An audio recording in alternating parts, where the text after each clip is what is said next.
Hello, this is Angela Anderson. Thanks for joining me for this acrylic painting tutorial. In this video, I'm going to be showing you how to paint a woman on a hillside with the little cottage. I think it's going to be a lot of fun. I'm going to show you step by step how to do it from start to finish. Got my husband Mark with me. Hey there, everybody. He's in chat today, so if you've got questions, you can ask those in chat and I'll try to answer them. Let's get started.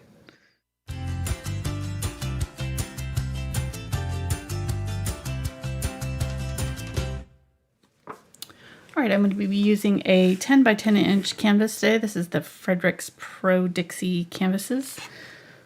Got the wide sides called gallery wrapped. It just means it's wrapped and stapled on the back. All right, and I've coated it with a coat of yellow oxide and then transferred my design onto it. So that's where we're starting today. I've got a few brushes that we'll be using, and I'm mostly going to be using, I think, my stiffer bristle brushes. These are the Aspen series from Princeton. I'll mention the ones that I use as I use them, but I've just got a variety of different flats, or actually brights. Brights are a little shorter than the flats, and a couple of rounds and a filbert. So, and then I'm also going to be using a few of their VelvetTouch line. I've got some blenders and a couple angle brushes and some rounds and like liners and things. So again, I'll mention them as I use them. You'll probably want a fan brush as well. So this one is the Bristle fan from the Select line from Princeton. So Princeton's our brush sponsor, so thank you to them for providing our brushes and for Fredrix providing our canvas today. One other thing that you might want, if you want to do go ahead and show the reference photo, hon.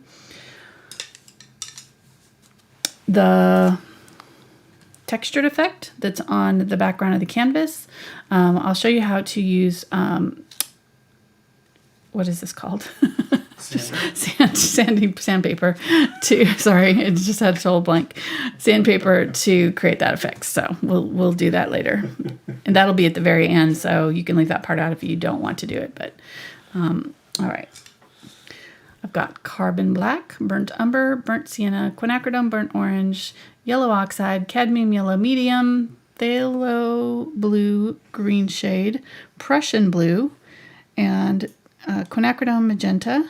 This is unbleached titanium and titanium white. Prussian blue is blue we use occasionally. I really like it. It's basically, you can kind of mix it with dioxazine purple and phthalo blue or ultramarine blue plus some black.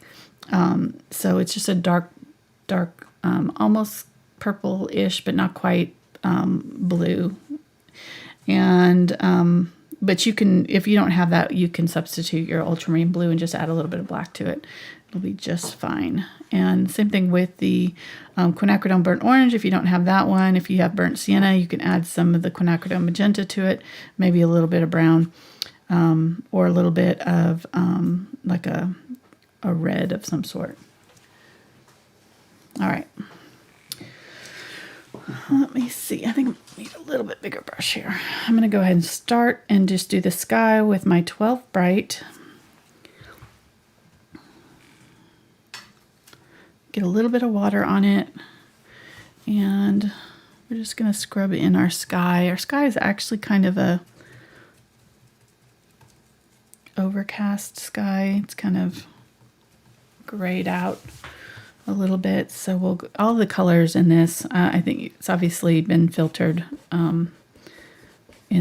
after the photo was taken, so that's why I added that yellow hue underneath. I think it'll kind of just add to the overall effect.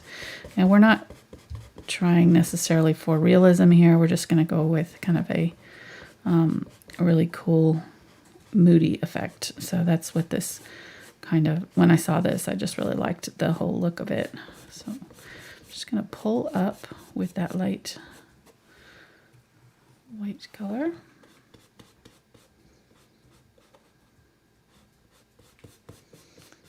And just making sure that I have it blended out at the top there.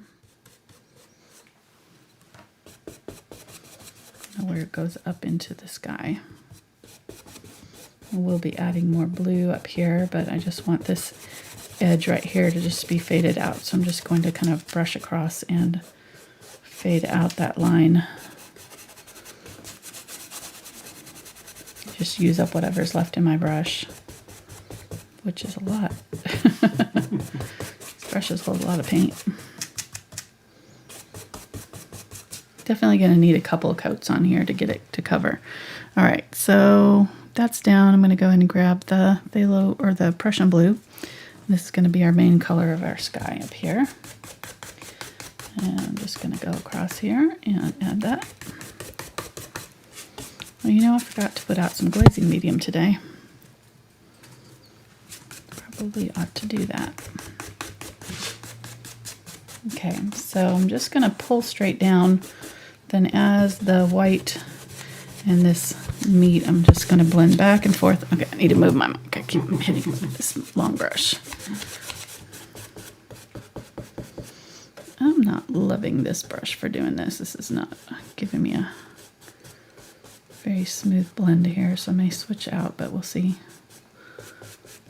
Just try to get some color down. I may have to switch out to do the finishing touches on this. This brush may just have too much texture. Okay, I'm going to go across.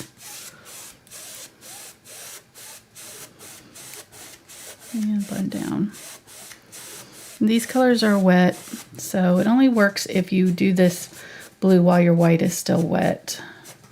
If your white has dried already, it won't look the same. It won't kind of blend like this is blending. Get a little bit more of that darker blue over here. And then I can get some of the lighter color. And if your white is already dried, then that's what you would do. You just mix up or grab some of that white and just go back over these areas with it and pull up into the sky. It's actually not doing too bad. Going side to side here. And getting that darker color. Just doing one more layer right at the top, and I'm just going to pulling down where I want it darkest, and then I'm going to go across to blend it down into the sky underneath. Smooth it out a little bit. It's very scrapey sounding. It is. It's very scrapey. Okay, I'm going to pull some of this darker color over here too.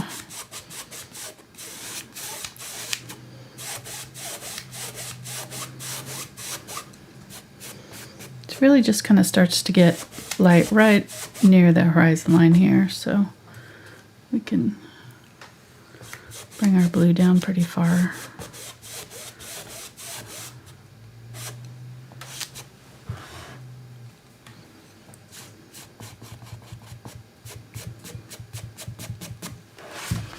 Okay.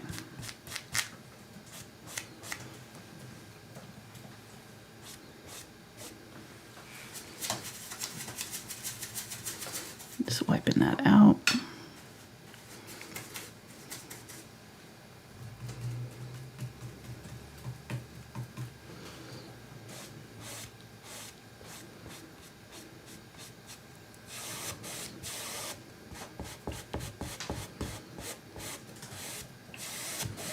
Okay.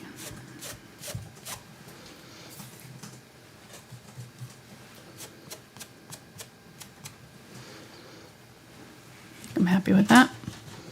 Kind of a soft blended background. I think this needs to be added a little bit too much of that white right up there. Okay. And what brush was that again that you're doing the sky with? This is the 12 Bright. In the Aspen series. Right.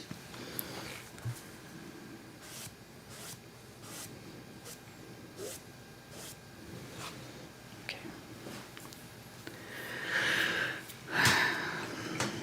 Really, it'd be easier just to do the sky and then paint the house in. Obviously, I'm going over the house quite a bit. But we're not those kind of people. No, why would I make it easy on myself? Exactly. I mean, we're not doing this live or anything.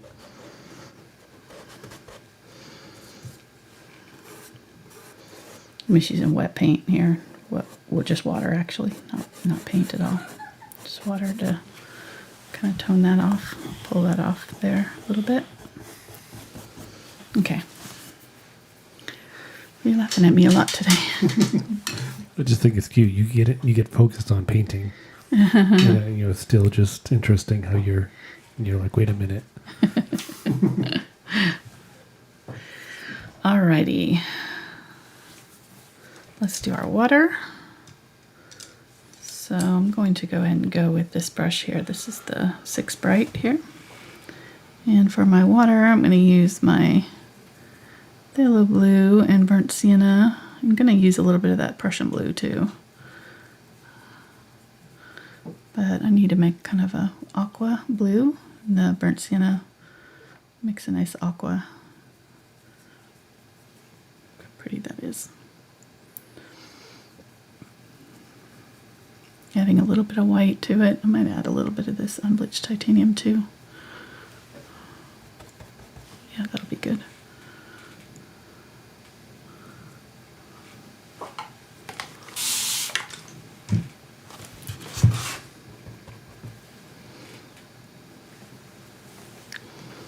A little bit more of that.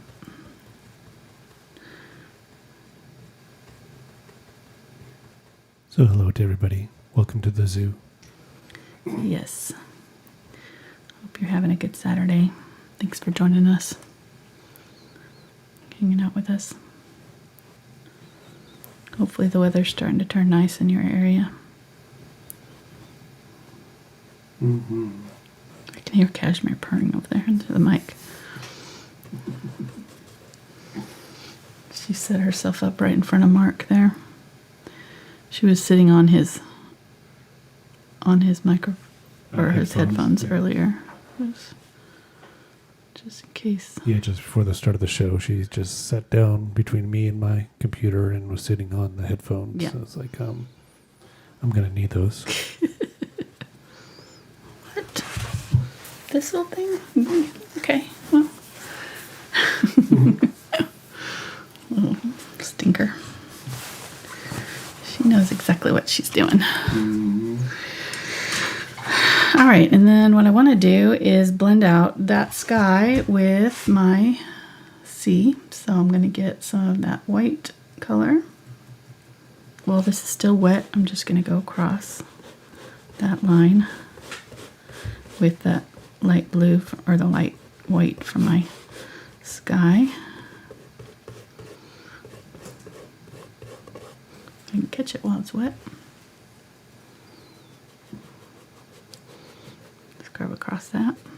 It's okay if you do this when it's dry too, it's fine.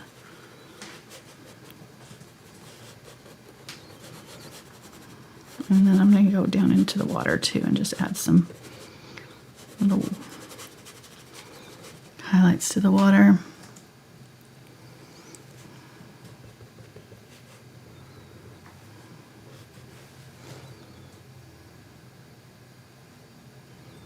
Get a little bit of white also.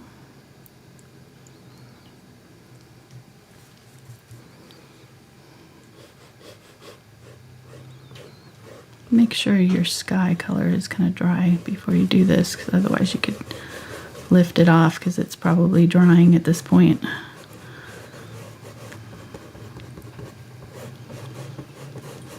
So I want it so that you can almost not tell where the sea starts and the sky ends. That kind of thing. It kind of blends one to the other. I'm going to get a little bit of this Prussian Blue and add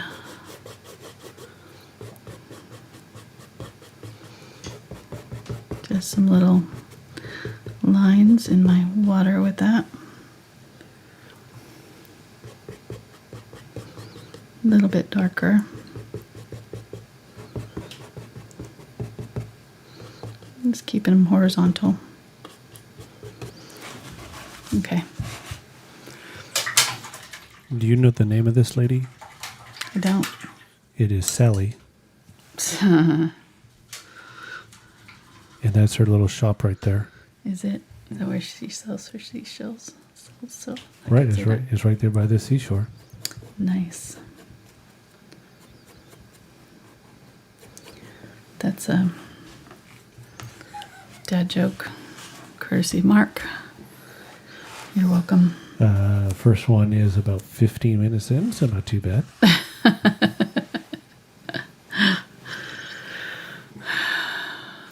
Yeah.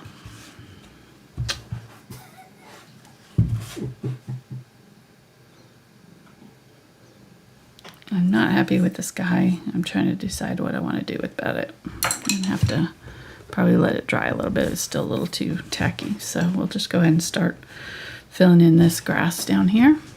So I decided instead of starting with the green, I'm just going to mix my own greens because it's really easy to do. And I want it to match our sky as far as the, the tones of the sky. It'll match really well if we use the same colors. So I'm going to use the Prussian Blue, some yellow oxide, and a little bit of yellow, cadmium yellow medium.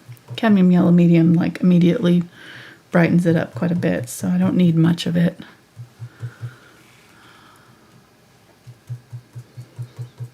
There we go. Nice olive green color.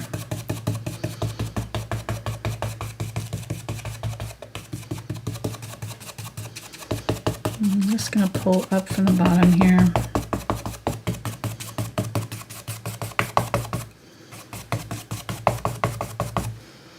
I want this area at the bottom to be our darkest part.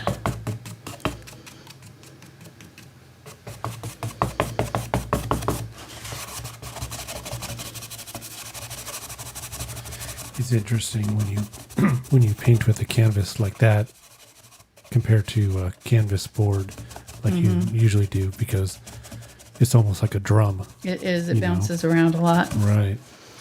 Yeah, I find it a little bit harder to work with when I'm used to the canvas boards too, because I have to press down a lot harder to get that paint to go down into the canvas. And this canvas is textured quite a bit, so it's definitely different than working on the canvas boards.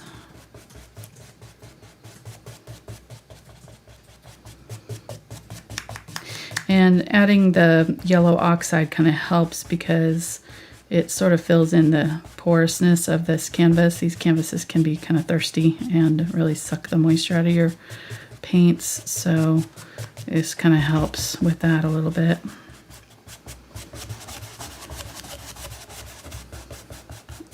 I'm going to switch to a smaller brush because I feel like this one is just a little bit too big.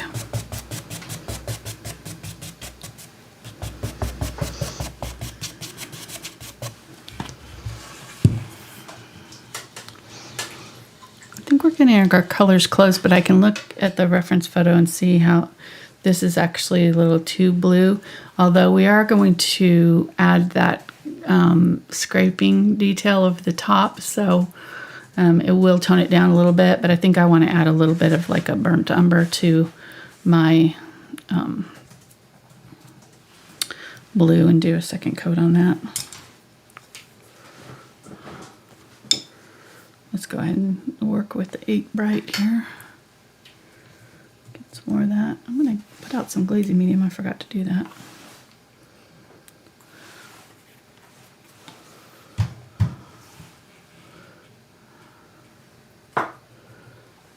And I'm going to mix up some of the burnt umber with the Prussian Blue. Maybe a little bit of the Phthalo Blue.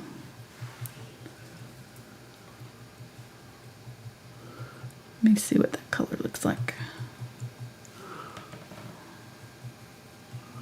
Okay, and then I'm going to add my yellow. So this will just be a little bit darker version of what we have going on here. That'll work.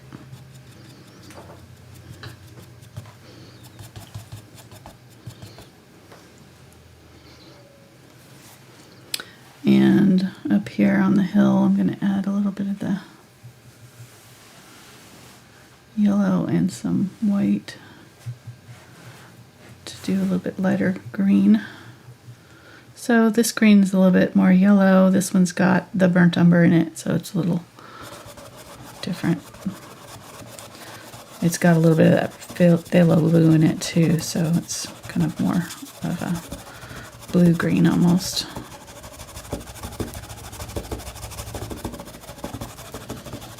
I'm just really scrubbing that in.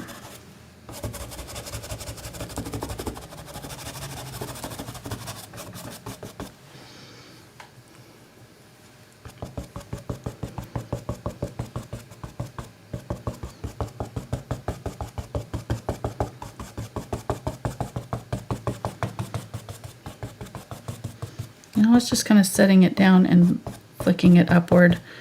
That's what's given that kind of grassy effect. And we're not going to really have to do much more than that, I think, with this. There's not a huge amount of detail in this grass. So I think we're just going to kind of go for kind of an impressionist look with it.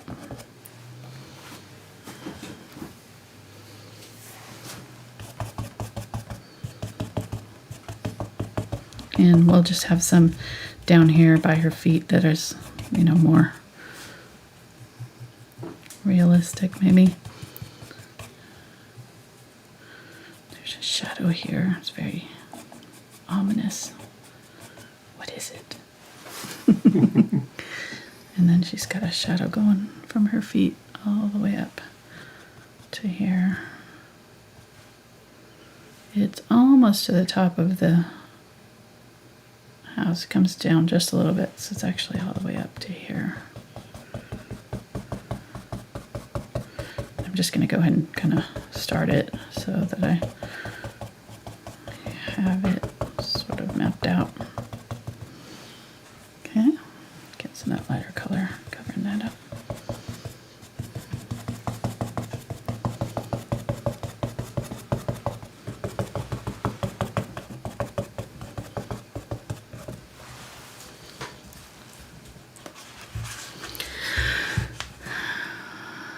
Some of the yellow oxide up in here. I'm using a little bit more of the yellow for the grasses up around the house.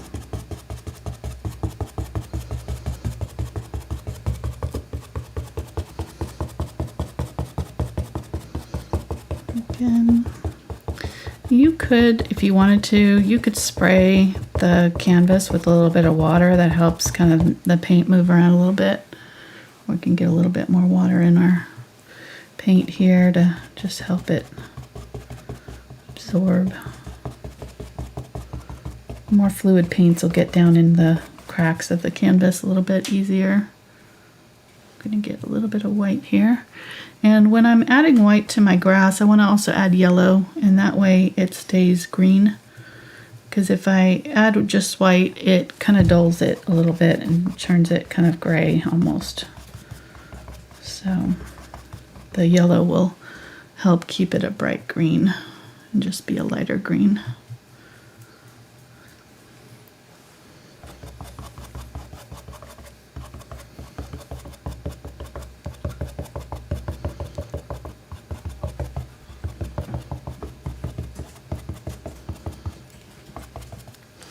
And then there's this hill up here where it's really dark. Get this dark. This is all really dark right here.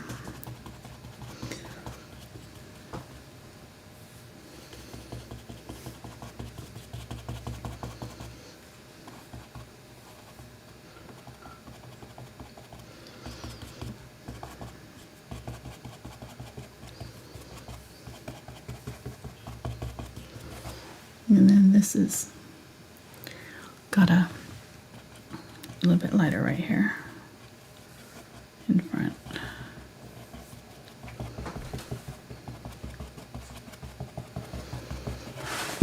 And I probably need to darken that up even more there. And get some yellow oxide and add some yellow grasses right there. And there's some yellow grasses in here.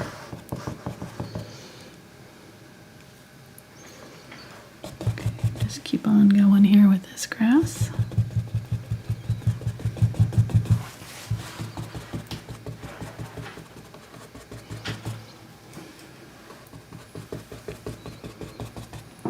And it helps if you go in lines. So I'm kind of keeping this grass sort of linear as far as I'm putting new layers of the grass. I'm doing it in these lines. They're not perfect lines, but kind of layering it in lines because this hill is kind of slanted here. And as you get farther away, these grasses kind of form these little patches that are kind of in lines.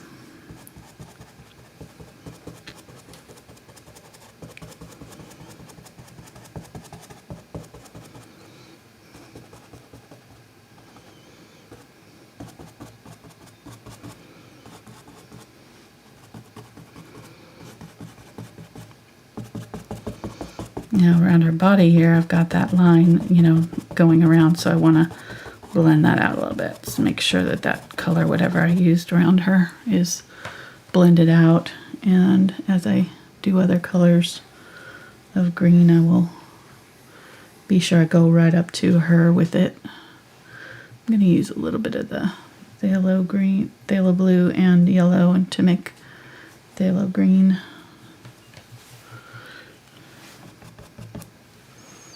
A little bit of white. I need my value to be brighter. There we go. There we go. So just do some patches now over the top of this dark green. And again, keep it very small in this distance. So these grasses are going to be very small clumps back here. And then as I get down towards her feet, they're actually going to be a little bit bigger.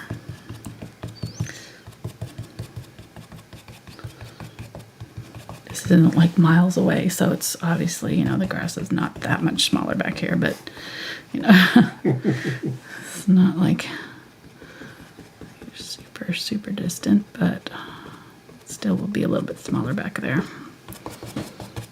Okay, just keep on filling in here. Yeah, I'm going over there, adding these little lines of light green. It's kind of like the painting you did the other day with the trees. It is. Yeah, it's very similar. And I even mentioned that when I was finished it. I was like, you know, this one's going to be very similar to it, except for no tree and add a person and a cottage. So And water. And water. So it's all similar except for and no mountains. Except for grass. There's just it's the only similar thing about it is that there's grass. They have sky and they have grass. Exactly. Check. But it's basically the same. Do you need a cat? No. I'm good. You need cat cam on her today. Yeah, I already put her on You did? camera Okay. and the dog too. So. Oh, and the dog too? Well, where is he? Is he in here? He's passed out over by the door. Oh, I didn't know he was even in here. He's being so quiet. Yeah, that's why I said welcome to the zoo. Oh, I see. Both animals decided to join us today. Nice.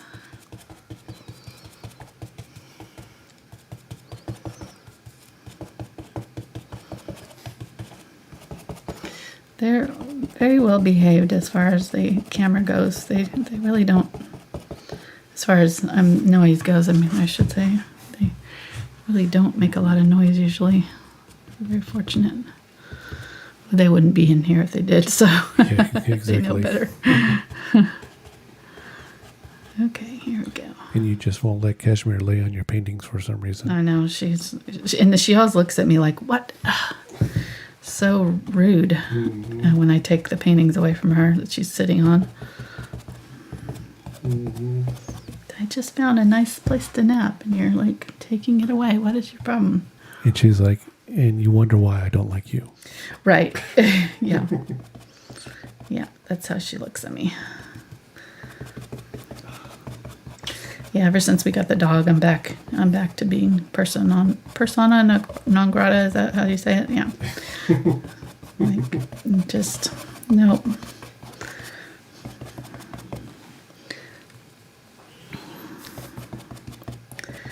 Yeah. She's like, I know Dad would never have done that to me. It was you. What, bring the dog in? Yeah. Yeah. But they are getting a lot better. They are. Yeah. I was in here doing the bills this morning and something happened because I could hear a hiss. Mm-hmm. So she's sending mixed signals to the dog.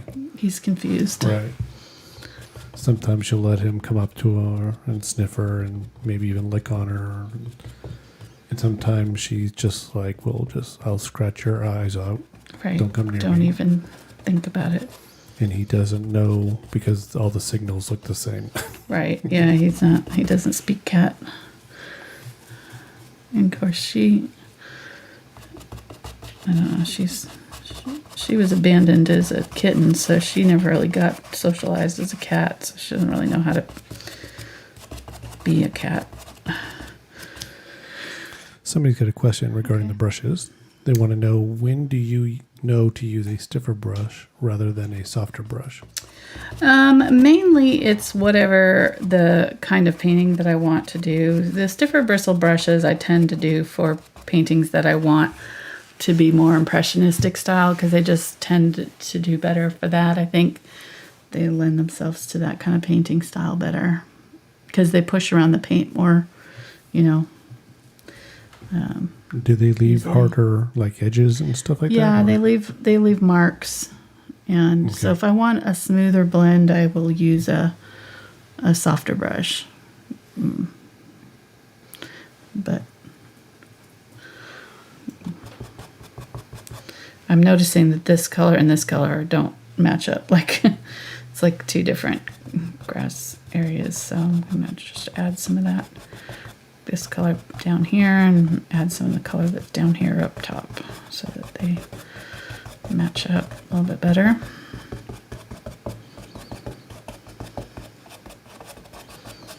I don't want to add too much of this bright green. This is the phthalo green, phthalo blue and yellow.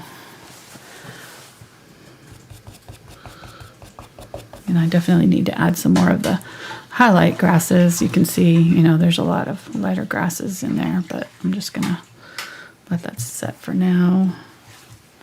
And get the Unbleached Titanium and a little bit of the burnt umber, a little bit of the yellow oxide here, and I'm going to make my dirt cooler right here. It's really close to the yellow oxide, so you could probably leave that, but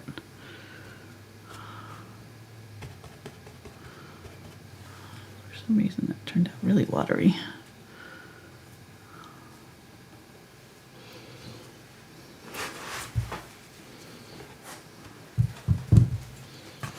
Try that again.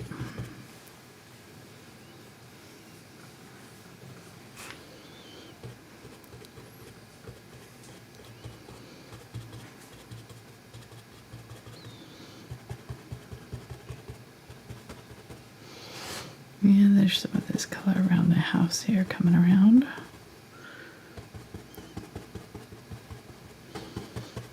And on the house itself here.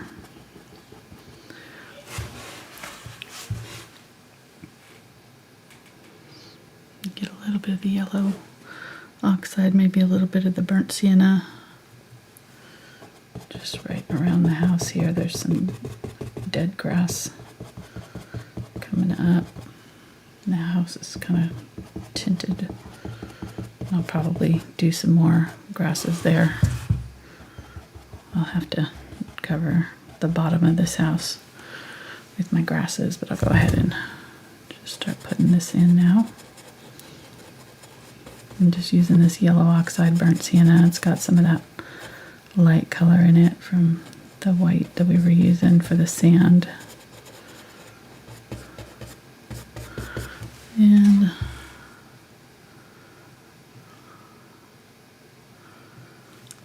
yellow, white, yellow oxide, white, and unbleached titanium.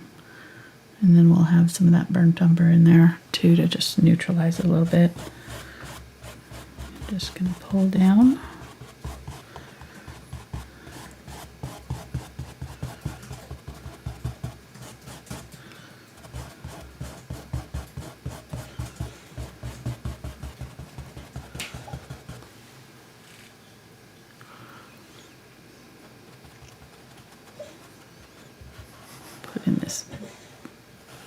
burnt umber line there that's right there. And then at the top there, it's very dark.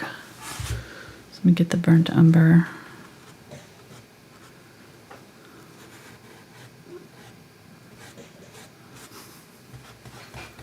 Some of these dreaming dog dreams in there. Adding the burnt umber. And the white.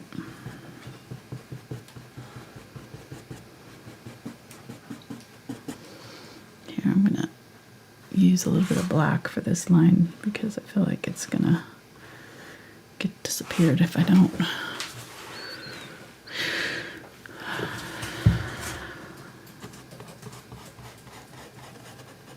This brush is probably way too big for this little area that I'm trying to paint too, so it's part of the problem.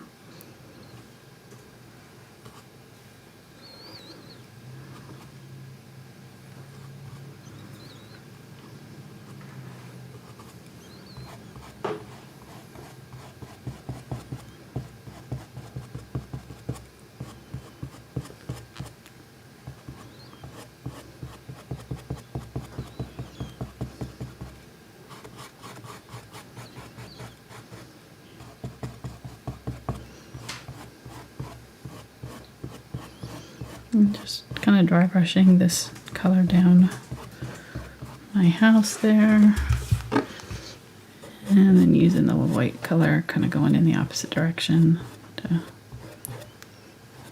add some of the white highlights. Okay, and this is very patchy in this house, so I'm not going to worry too much about it looking smooth because it's really not smooth at all in our photograph. It's all kind of different colors here.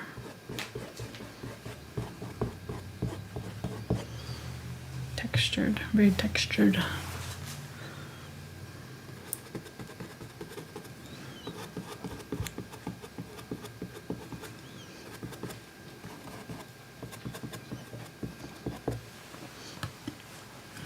Okay. Get that burnt umber. Go along this side here.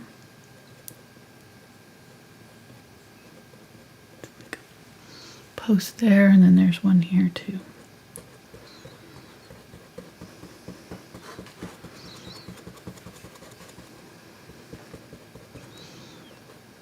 That corner is dark, and then the front side's a little bit lighter, but it's also slightly darker.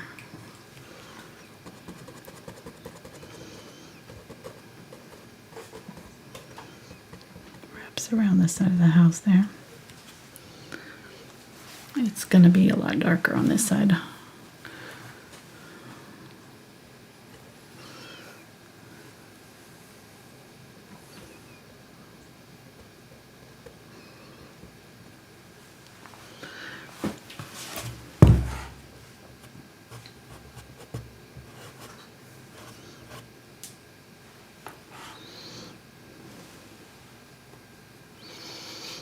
And this house kind of comes out a little right there. Seeing the rafters.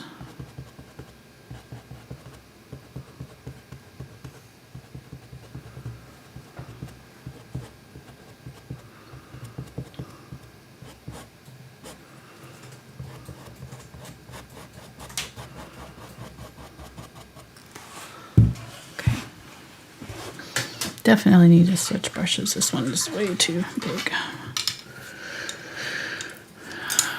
I'm going to go ahead and fill in these little windows and things. Get the black.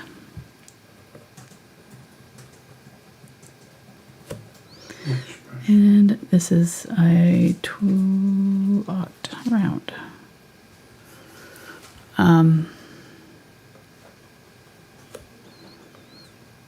If you're drawing this yourself, the vanishing point is way off that way. So what you do is, figure out where your vanishing point is way off to the side here, and then all of your lines should meet up to it.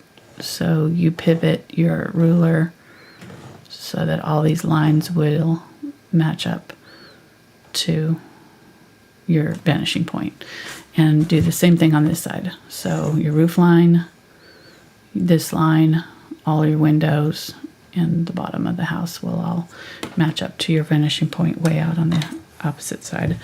And that's... The vanishing point for chocolate is my stomach. Good to know. You're welcome. Because it's been like, oh my gosh, it's been almost a half hour since the last dad joke. Right. Thanks, son. Keeping us honest there. Okay, so to clarify, anybody who's reading in chat, I don't think that there's any such thing as a left hand or right hand paintbrush. Somebody said it as a joke. I think using it as a excuse of why they're not painting so well because they got the long-handed. So I made a comment, and then I think I've introduced confusion. So to be clear, What? You never would do that on purpose, ever. We've had this conversation so many times. oh, I'm going to be in trouble. I'm Oh my sorry. gosh, Mark Anderson. He's like a child. You're like a child when it comes to confusing comments. He loves it. So I'm sorry, whoever it is that he duped. I'm this many years old. Oh my God. Irritating. See, I know better because I live with him for so many years not to listen to anything he says when it comes to stuff like that. If it's facts, you better check it. Yeah. Yeah. Make him show you the article that he read it from. Make sure it's not like, National Enquirer or something.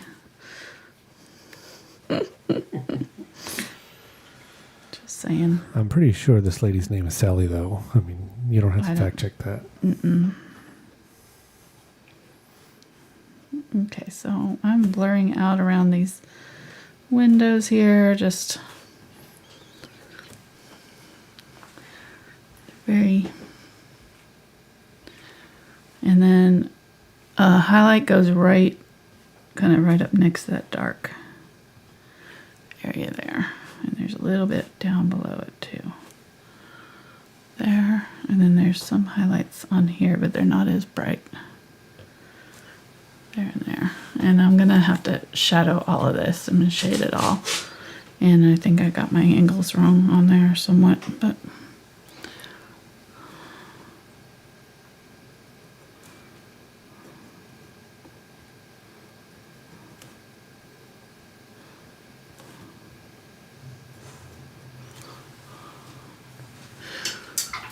does Fitz want to go out? Is that what he's scratching at the door? I think he just kind of adjusted himself over there and laid down. Scratched it on accident. Okay, getting some of the browns and blacks, really just kind of mixed a little bit of all these. A little bit of burnt umber, black, and then I'm kind of creating a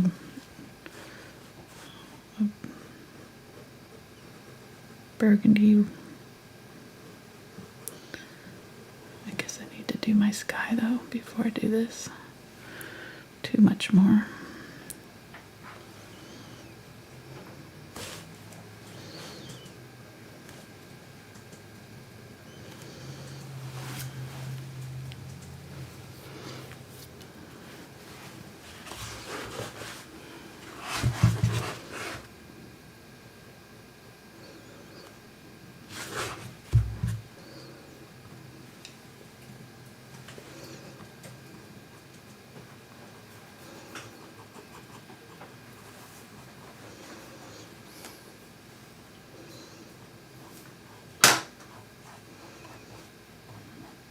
So the roof goes down. I'm kind of almost at a curve right here. It kind of curves out a little bit, and then it goes out this way.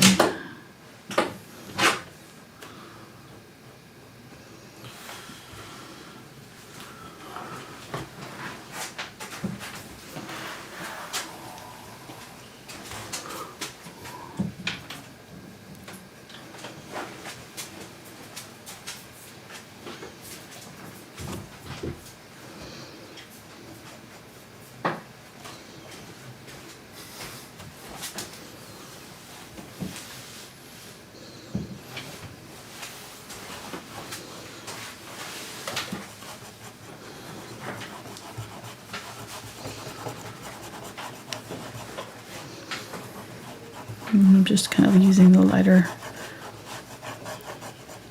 coverage here with this dark color on the roof. Angle is going to match the angle of this angle, so, and this angle back here, whatever it is.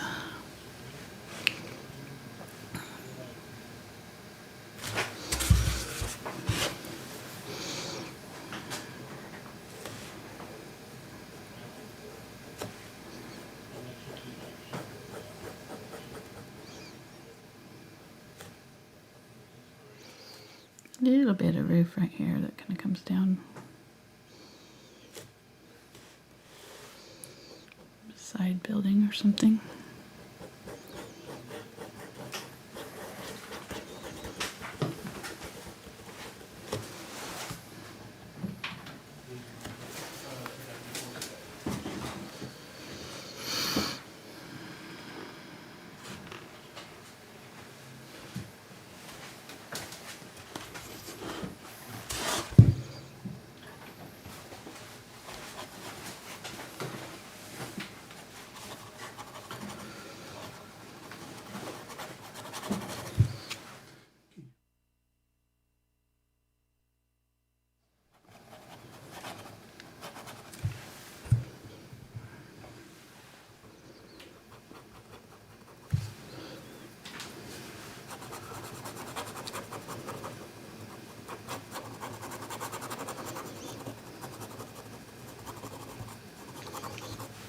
Getting a little bit of that glazing medium, just help push the paint around a little bit.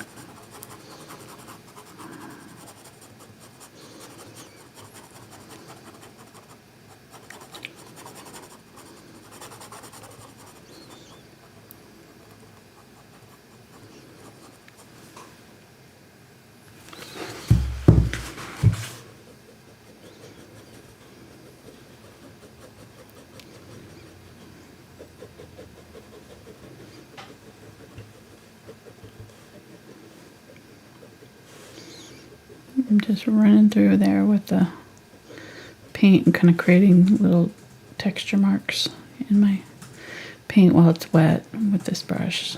So, and I'll probably go back over and add highlights too. This just gives me a little head start.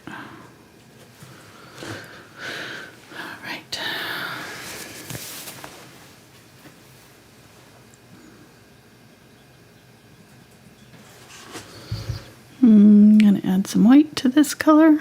So I'm just using the same color, just adding white. This has got the brown, burnt umber, burnt sienna, quinacridone burnt orange. And go a little bit more burnt sienna. Here, a little bit of white.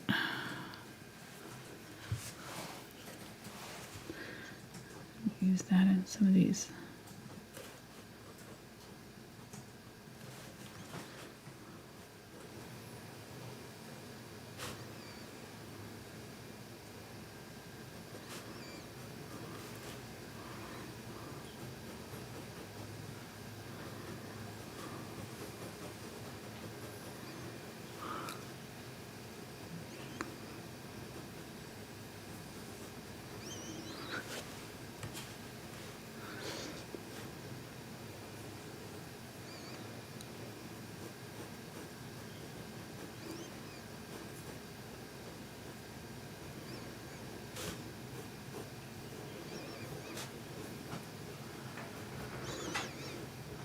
So tomorrow is bonus day. And also, I'm turning the clocks back. Ooh. Right? No, forward. Forward. Spring forward. Okay. So I lose an hour's sleep. Wow, it's... Is that right? Yep. Yeah, that's one way to put it, yes.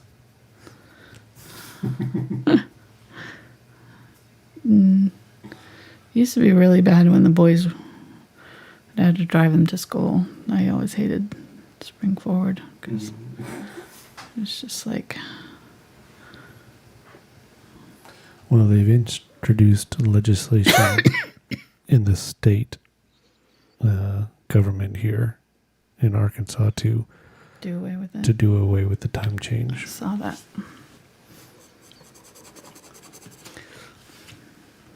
Maybe we should just do away with time, period. Make it hard for me to people to know when to watch our shows.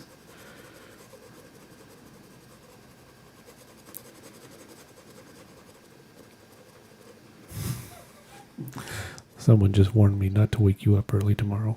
Thank you, whoever that was. I'm gonna just come and let you know that in about a half an hour I'm gonna wake you up for real. Just as get you ready. This is your warning that it's almost time for you to wake up. But not quite. But so thank you. So go ahead and fall back asleep. Go back to sleep and I'll wake you up again Right. in just a little while. See, you finally understand. Mark used to do that to me. I finally just learned not to rely on him as my alarm clock. It's easier on our marriage. Adding some of this light yellow here. I mixed up a yellow with a little bit more of the cadmium yellow in it. Cadmium yellow and these brownish unbleached titanium burnt umber color over here. And then just added some more of the cadmium yellow to it. This side's got, it's the sunny side of the house, getting all the sun. We got a question about shadow colors. Okay. They would like to know what are the best that you could use when putting shadows on like a white house that wouldn't turn it like a gray color. Browns and blues, probably. White house will pick up the colors around it too. So white, anytime you're painting white, you're going to pick up the colors, other colors around it. So if you've got green shutters or something like that, then you would want a greenness to your shadows, and your highlights too, and your white. White's never just white. It's always got other colors in it. Because, otherwise it'd be pretty plain.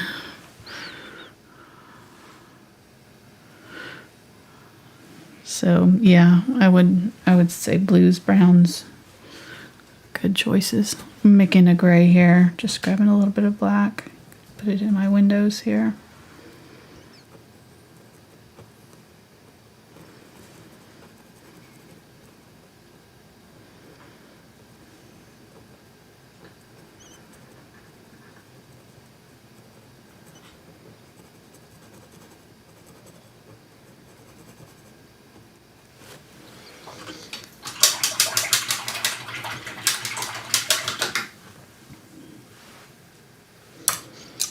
So that was the number 2 round, and this is the number 2 bright. I'm gonna go back to this color for our trim and just kind of touch it up.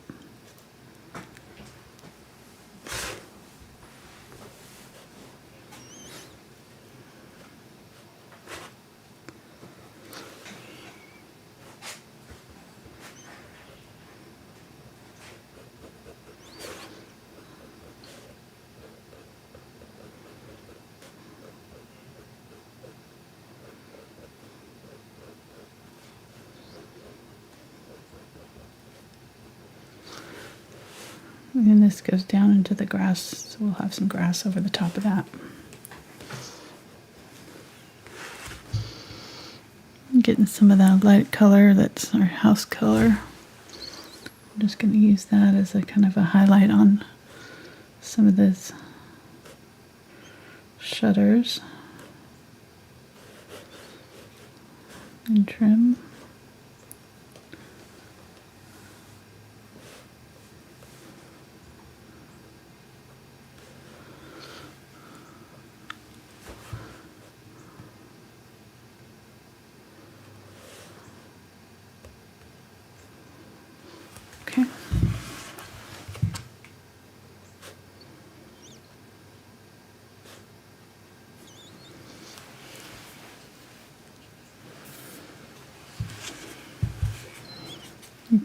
that out a little too far right there.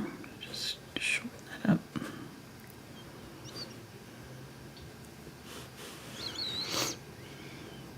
And I'm just going to use some of that color here on the stairs. Just darken up that.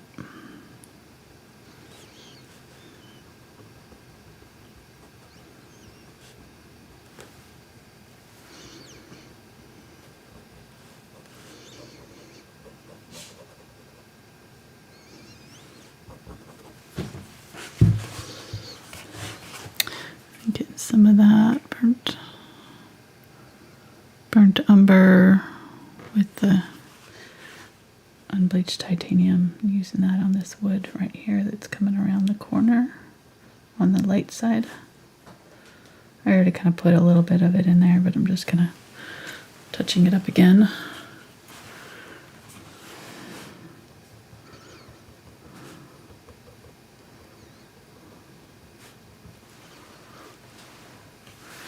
And grab a little bit of the burnt umber and use that to shadow on my rail, a little bit in my windows.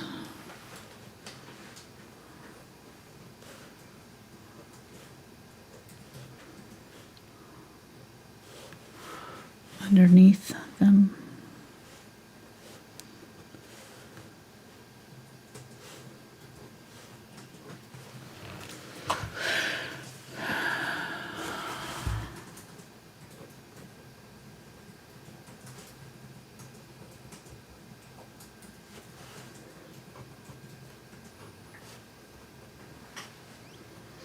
These two windows are not the same, so if they look weird there, it's because they are kind of weird.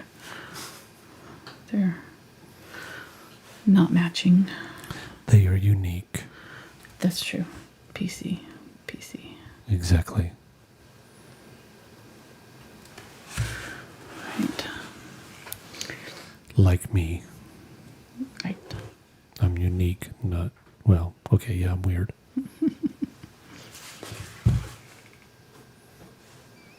I like it that way.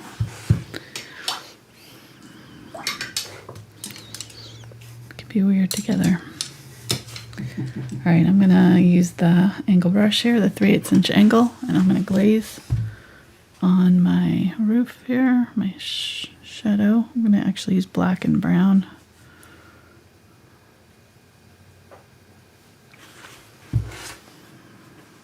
Really dark.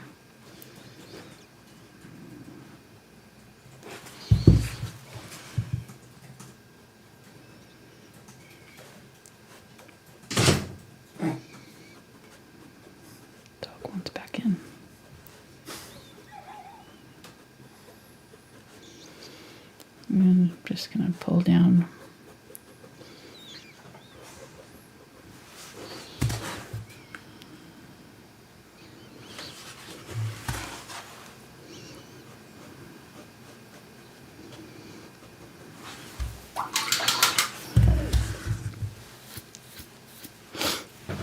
So wipe my brush off now. I've got all this wet paint here. I'm just going to push it around a little bit.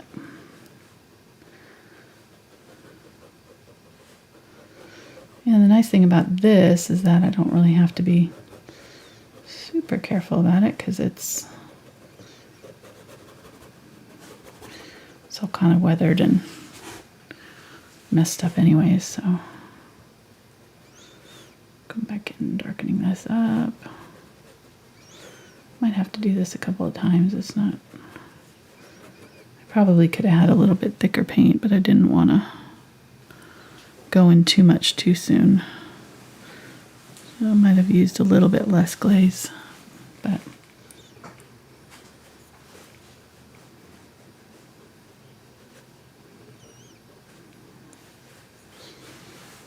I want it black underneath those eaves though.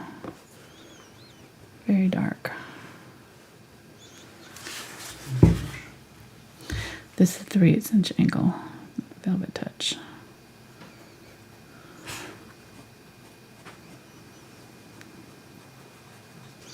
So what's happening right here, you've got this spot that's like light and I can't get it dark.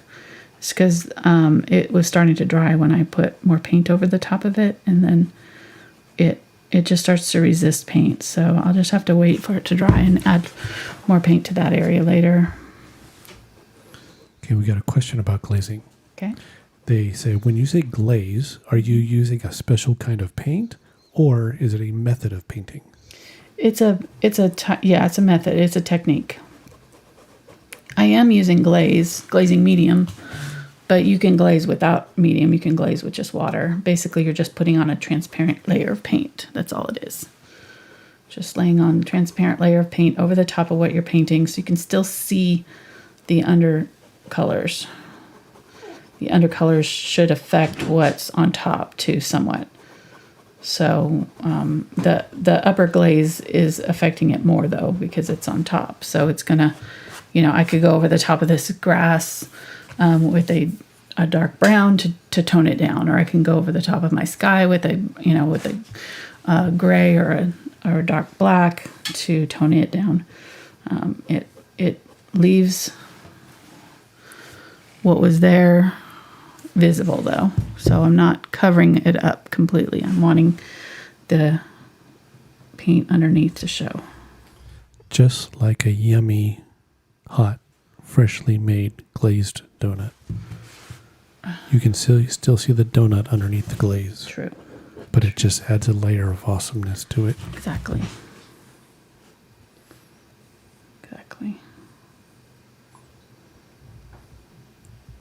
I like my explanation.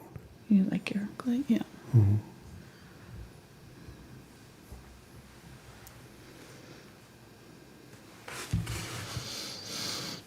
I need to fix the sky and paint the sky around it enough. So I guess I can bring my roof up a little bit. I think it's too low.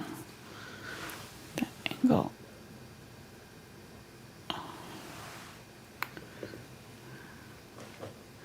Yeah, I think I could bring my roof up just a little bit. Just.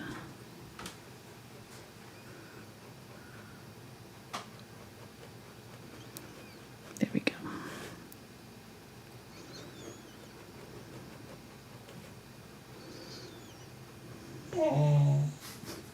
Just let them in already.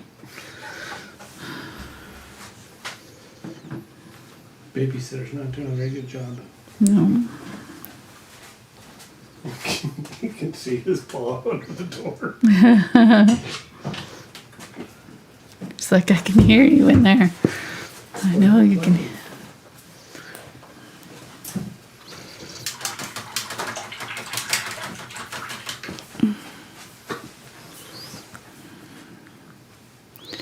I'm going to glaze just a little bit on the front side of the house too, but just mainly up underneath the roof line here.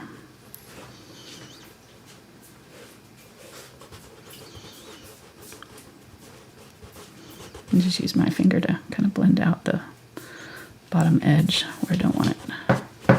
Hi, puppy. Hi. Hi. I can hear your tail wagging. I can hear it. Hi. What you doing?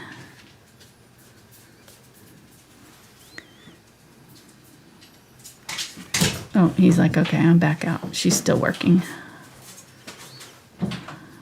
He might need to go to the bathroom.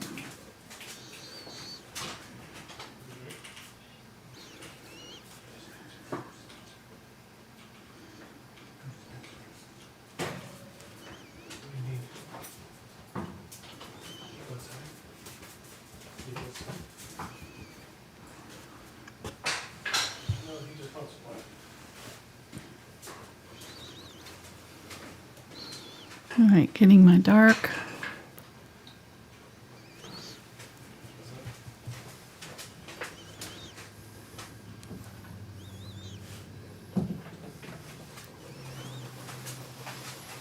Add some black along that line there.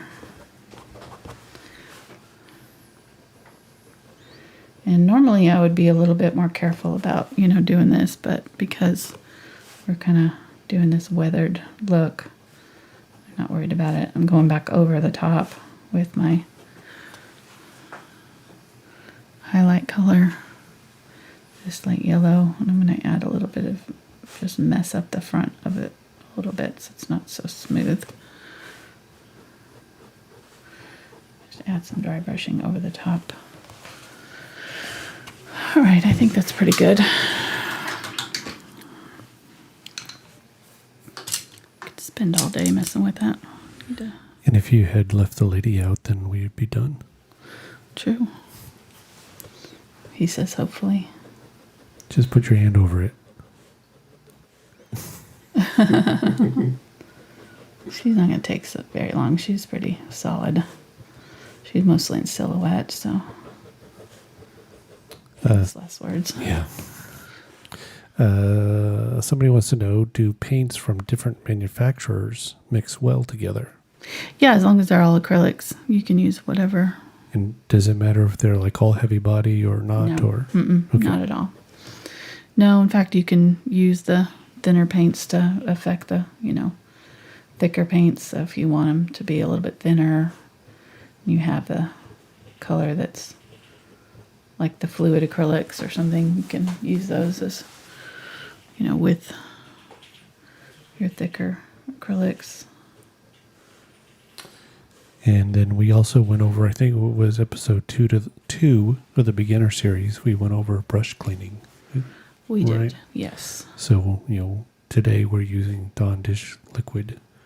And Angela shows in that video the different ways to clean your brush. Right. She didn't actually clean brushes, but she showed how to I showed how use to do it in it. your hand and stuff like that. So yeah. Go check it out. Mm-hmm. Yes, and I think that this Tuesday we're going to show how to varnish also. Ooh. I've got a painting that I just figure I can varnish it. Show that because I get that question all the time. So we'll just show you in that video. I've shown it. I did an art chat. I used to do art chats all the time, once a week, for probably, 3 years maybe, in my Thankful Art group on Facebook, my Facebook free one. It's not the one for patrons. And so I had one on varnishing in there. I have things on selling art. I have things on just all kinds of different topics. So that's a good resource too. If you're on Facebook, you might join that group and just go in there and search art chat and see what we got. We've got all kinds of different Good stuff, free advice, all kinds of techniques. different stuff in there. All right, getting the unbleached titanium here, just adding some more back in.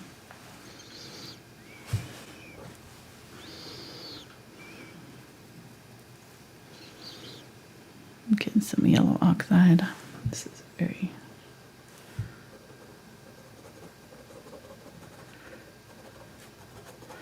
it's like the paint's chipped off, in places, so it's kind of catching the light in different places and doing different things. So that's what we're seeing. I'm going to get a little bit of the red, Quinacridone burnt orange. Add some of that.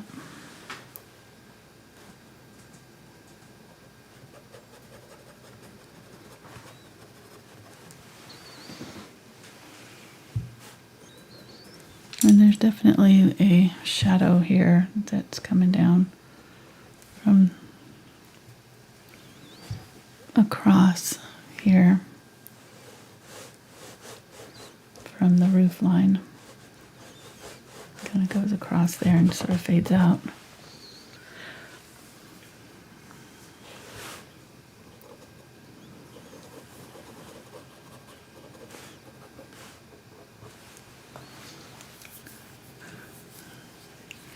Messy. All right, I'm gonna stop because I'm wanting to fuss now. I need to stop. All right, I'm gonna make a grass color using my yellow oxide and some burnt sienna. A little bit of white. And I'm blending my Engelbart, or this is the Willows Blender 3/8 inch, fairly thick. Go a little bit darker with this so it shows up against the house.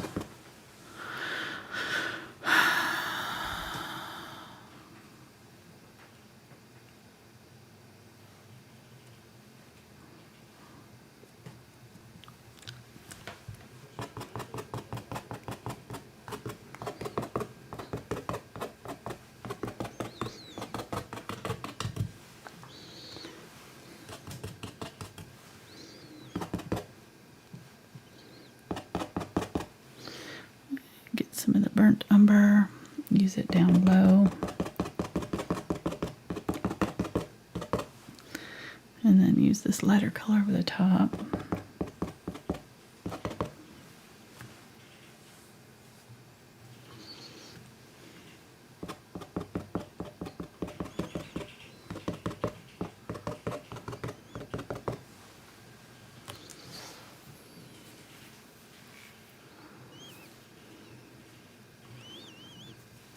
Just trying to get the right value here because it's so close to the house color. It's not wanting to show up against it, so.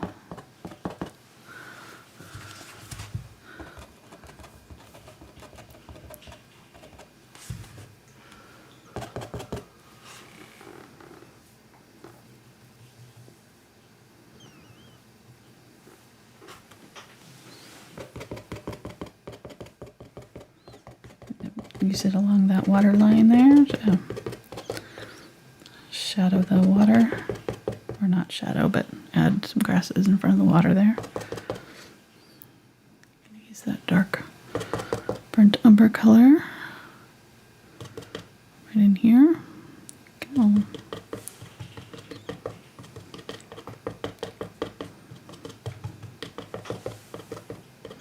Just setting my brush down and kind of scraping upwards. That's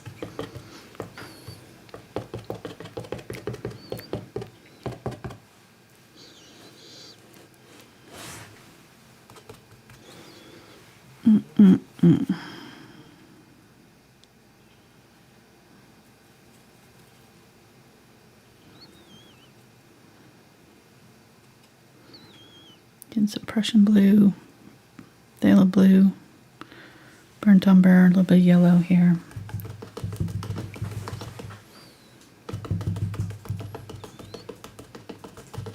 And this dark color there on that hillside. Use a little bit of it over here.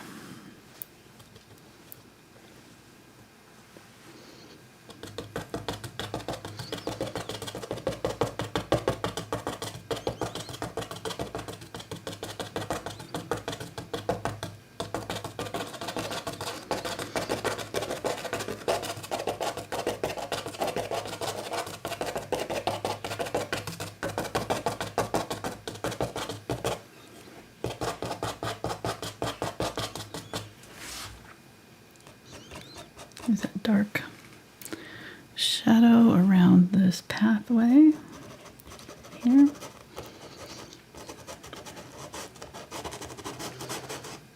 In front of the grasses. And I'm just going to use to scrape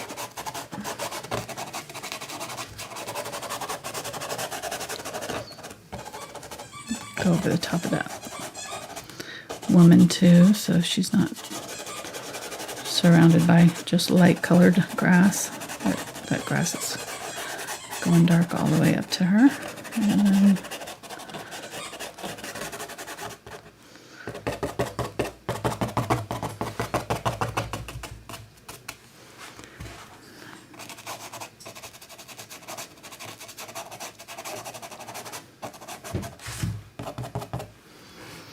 okay, then using the white,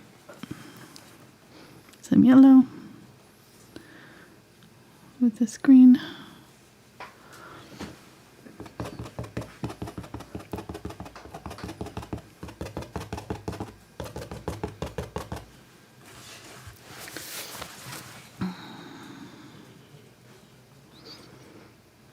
yellow, white, a little bit of that blue color that we were using.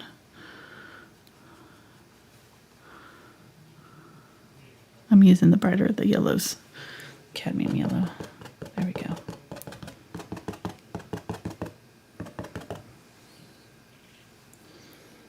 Okay, so this is where I'm gonna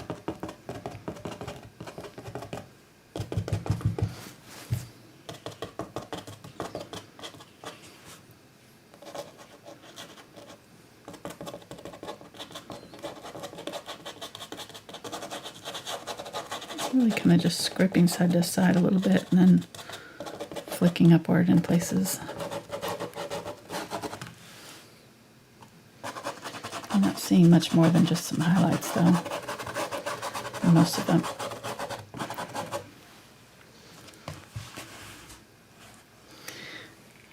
I really need it to be more yellow.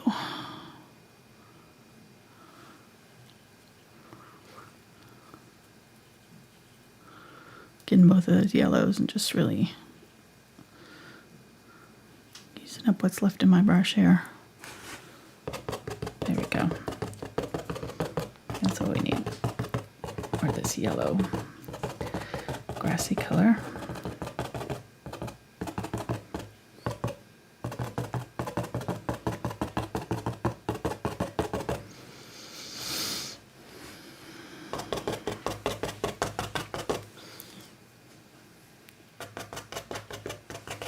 Now that we've got this dark color all over the place, this is going to make this really show up.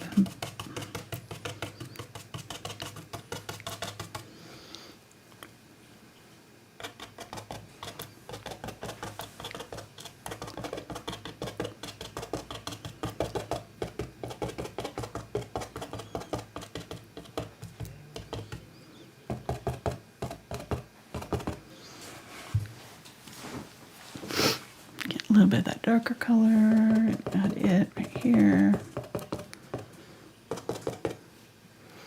in front of that path.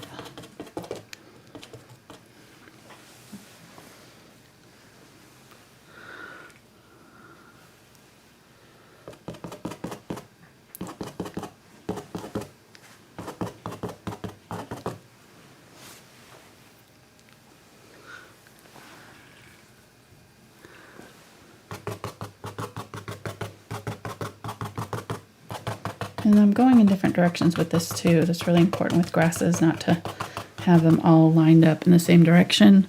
So some of them I'm going this way, some of them going this way, and that makes it a little more natural. Because those clumps, when they grow, it pushes the grass out. So they grow in these clumps that have this kind of fan, like often, not all grasses, but so you'll see these little clusters that are kind of fanned out.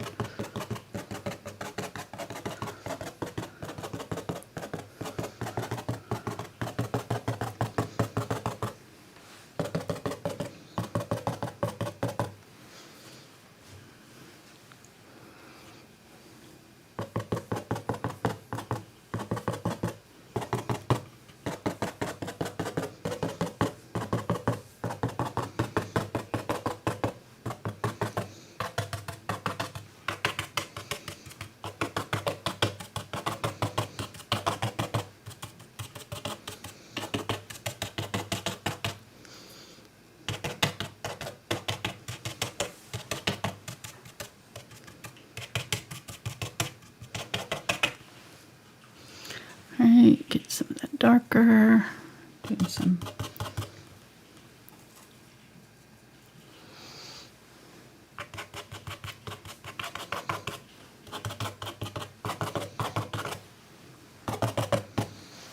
okay, pretty happy with that. And then let's do some kind of dead grasses with the Unbleached Titanium. In this light green.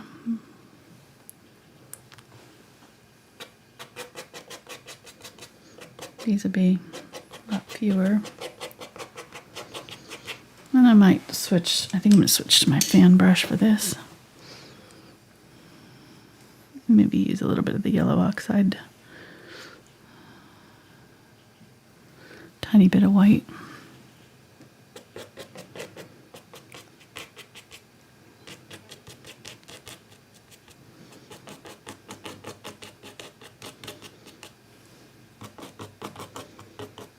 There's just little sections that have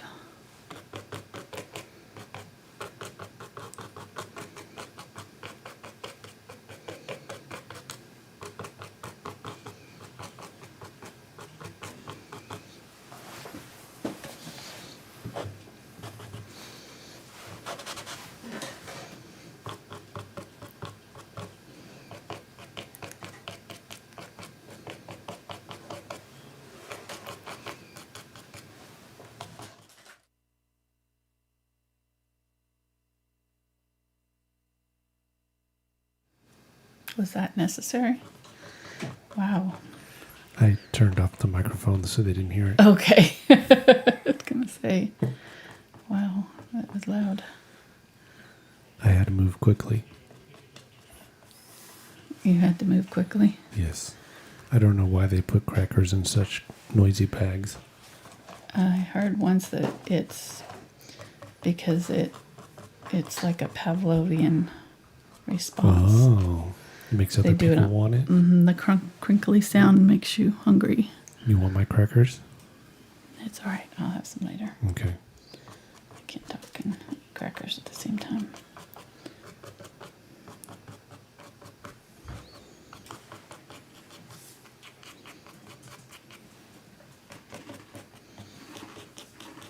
So just kind of going through here and adding little clusters. You could add flowers if you wanted to. You could do all kinds of fun stuff with this.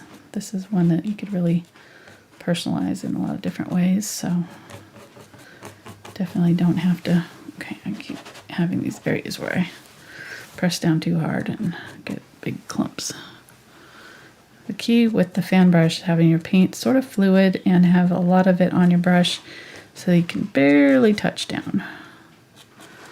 That to me is, I've found, the easiest way to get good results. Otherwise I tend to overdo.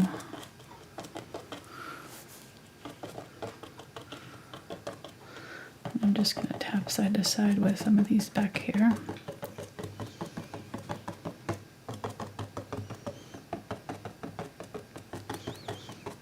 Just little bits of highlighted grass.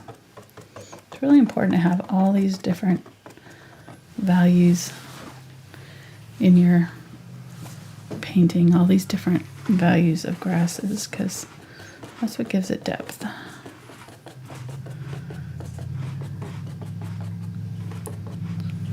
Okay, I think I'm pretty happy with that.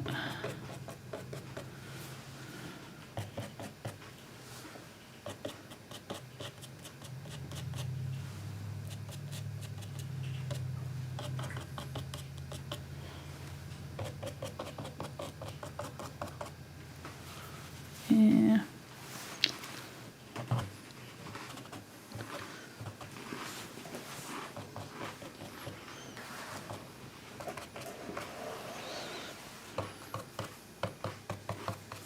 And when you tap it too, what it does is make it look like the grass is kind of coming straight at us, because the grasses that are facing us are going to, the blade of grass, when you're only seeing the tip of it, is looking like a circle.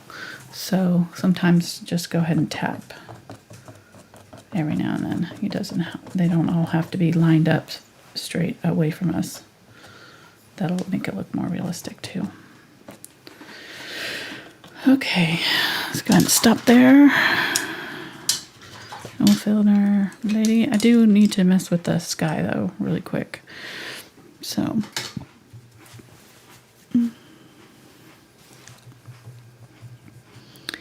Get the Prussian Blue and some glaze. And I'm going to add just a little bit of burnt umber to it. That'll make it a little bit darker, a little bit more neutral.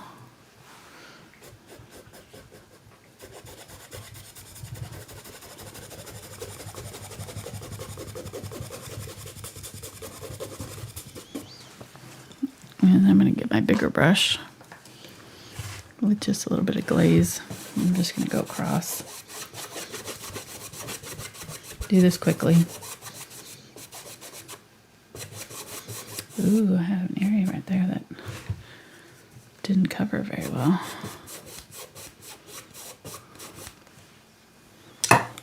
Interesting.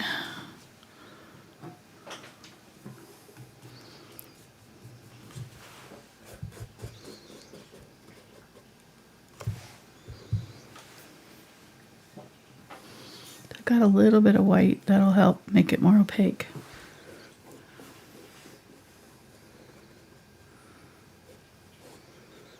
And what I'm going to have to do is just go over it really lightly.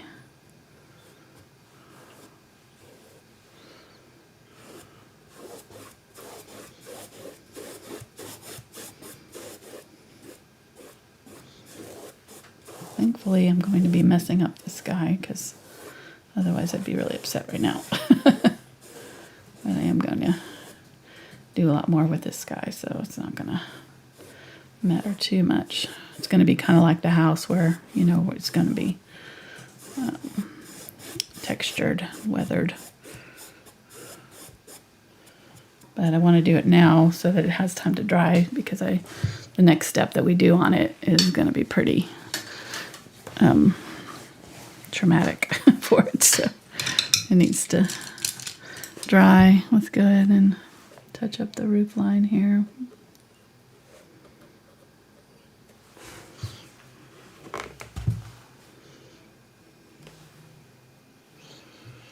Getting the black, adding it to this half of the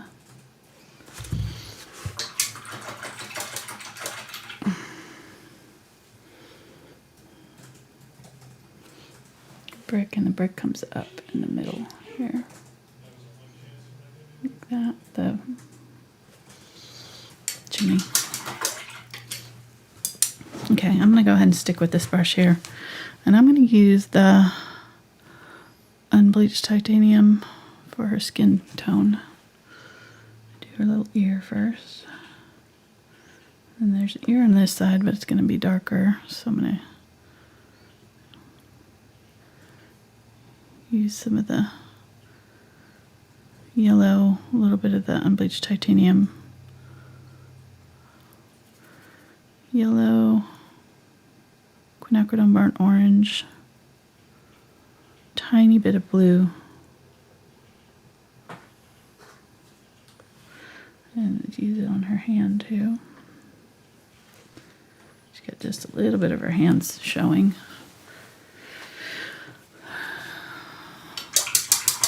And then let's go ahead and dunk all these in the water.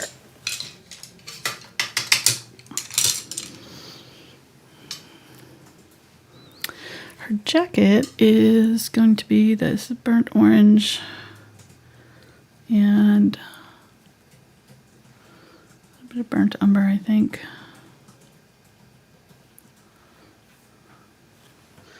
That'll be the light areas.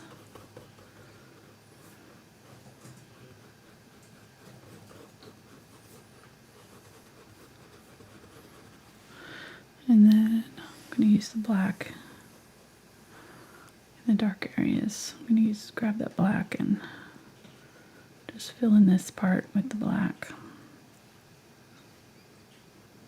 I still have that burnt orange in my brush, so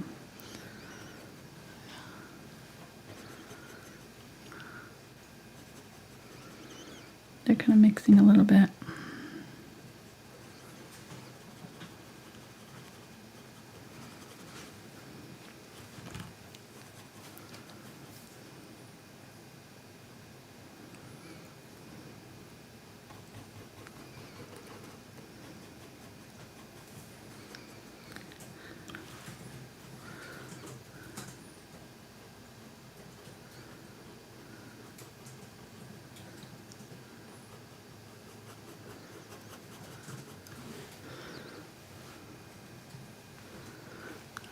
Colors up.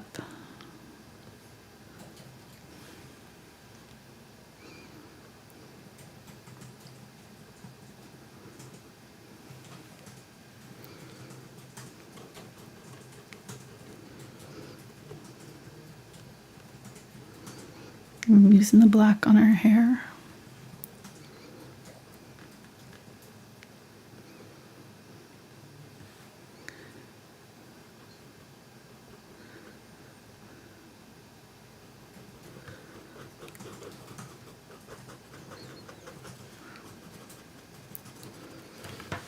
Getting some of that lighter color for this part of her jacket. It's kind of sticking out in the sun a little bit. And then there's a dark crease.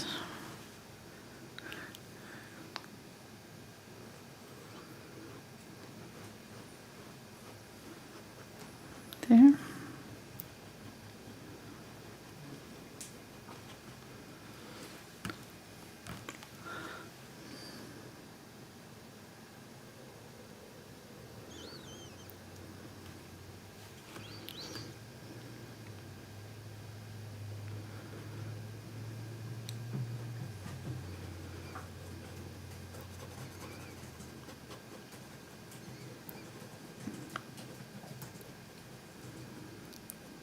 This area is a little bit more light than the darkest areas.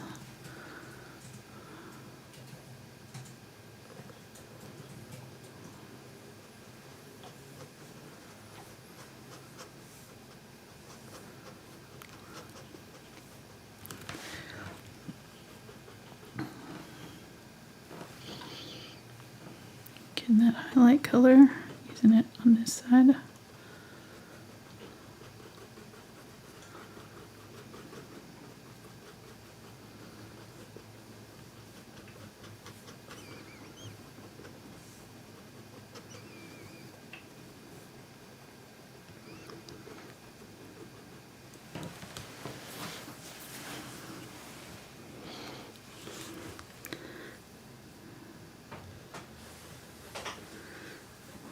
The black where the arm is, all the way up. And then on the outside of the sleeve it goes a little bit lighter.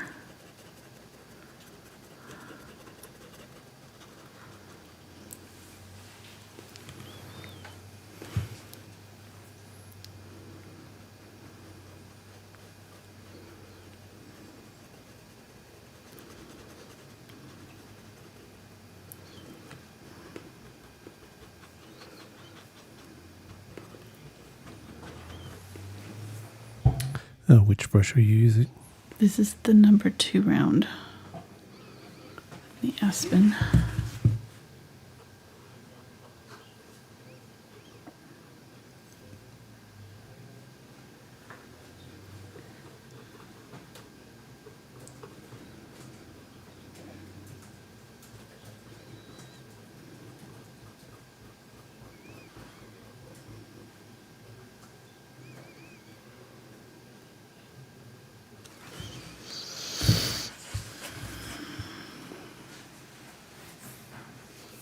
Just pulled off some paint there. Oh well, it's okay.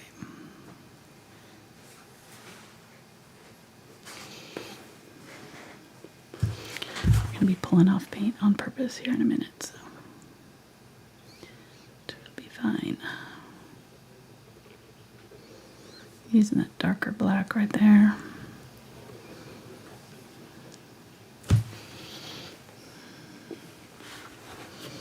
The shoulders are pretty sharp.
It's almost all in silhouette here, so there's very little color change happening. It's very close to just being all black, and you could probably do her in all black if you really wanted to, but I think it looks good to have just a little bit of color. I think that's what makes this painting look so interesting and moody, is that she's, you know, so dark. All over.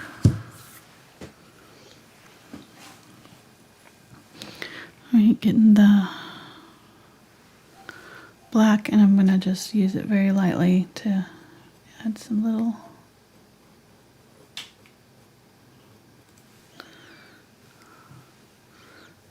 light flyaways to the top of her hair and around her ear. Spinning my brush to get it to come to a point will help.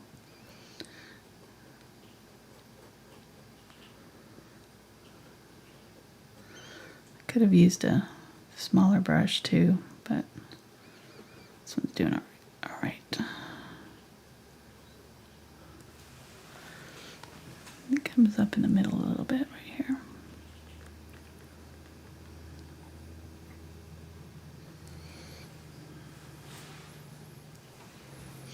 Now you can also tell that she's not a mom because she doesn't have those eyes in the back of her head to see what her kids are doing. I see you. Yeah. True.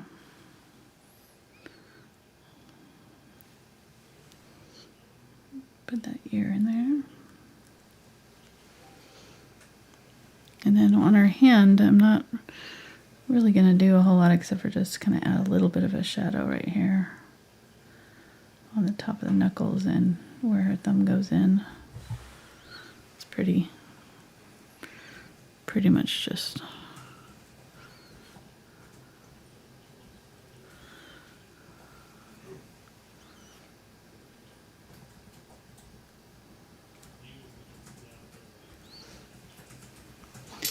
solid color there. The burnt umber. Okay.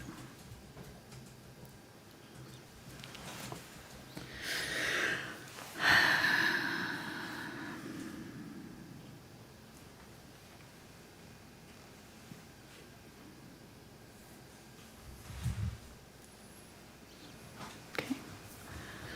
I'm gonna get some of that green if I have any left. I don't think I do.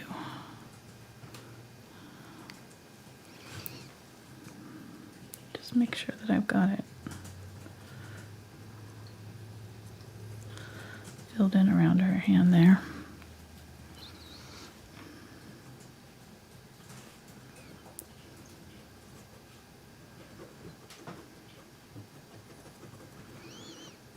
Oops, that was still drying.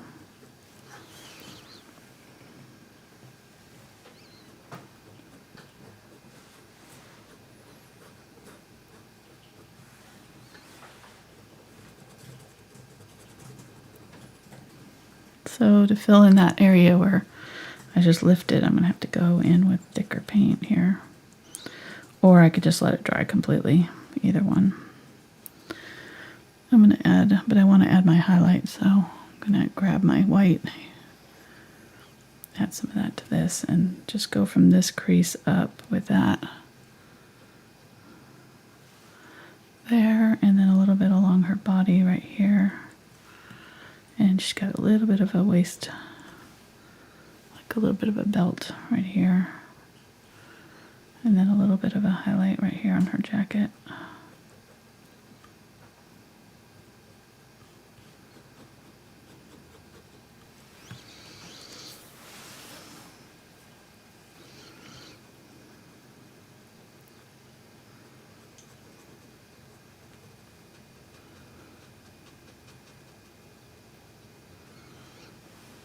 And then there's a little bit of a highlight right here on this arm.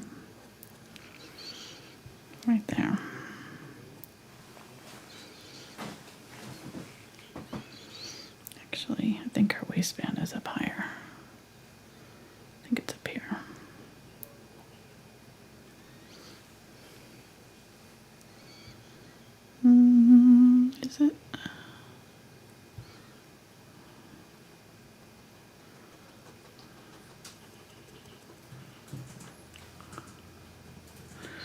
Put a little bit of a highlight along this side of this arm.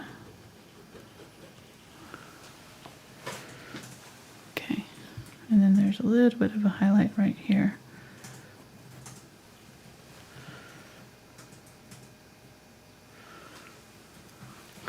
All right, and she's got her hair is pretty long. She's got some highlight on her hair. So I'm going to use the burnt umber and a little bit of this unbleached titanium. And just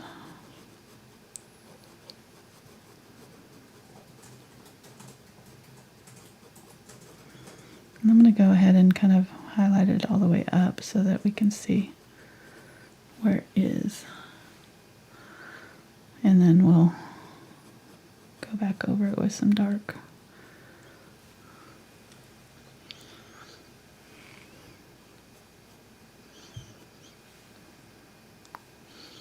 Burnt umber here.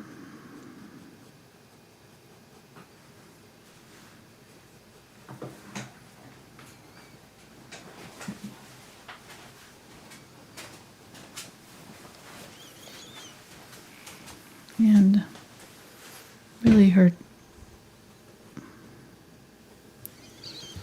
what? There was debate whether that was a bag strap or her hair. I'm pretty sure it's hair. I'm going with hair. Mm-hmm. But I don't know how she would be carrying her seashells if she didn't have a bag, so. Okay. You're just going to leave it right there, huh?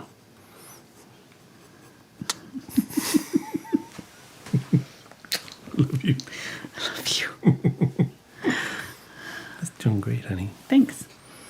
All right, so just added that dark over the top there. And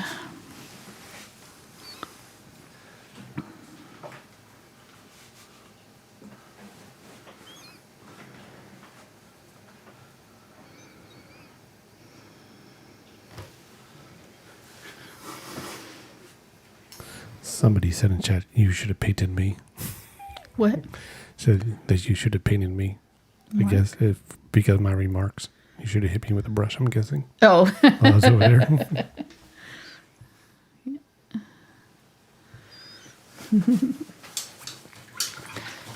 Okay, so let's add her legs and we'll be done. Use the black hair.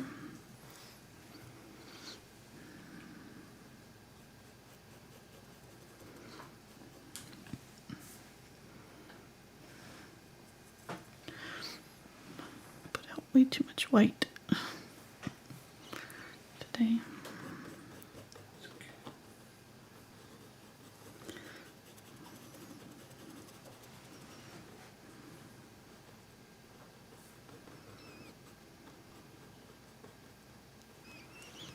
Tomorrow we're going to be painting a bonus video, so for those of you who want to join us for that, it's the $5 level on Patreon.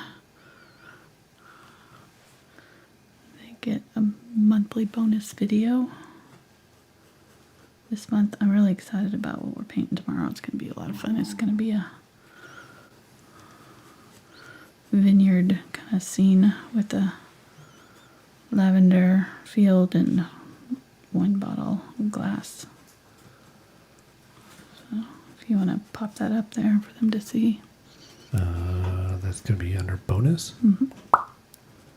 Mm. You're probably going to have to take off of what we're Oh, I doing have to today. take off the Tuesday image. Hold on. Let me find the mouse.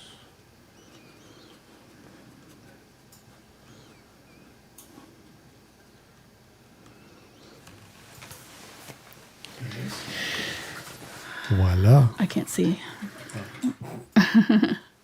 Yes. Yep.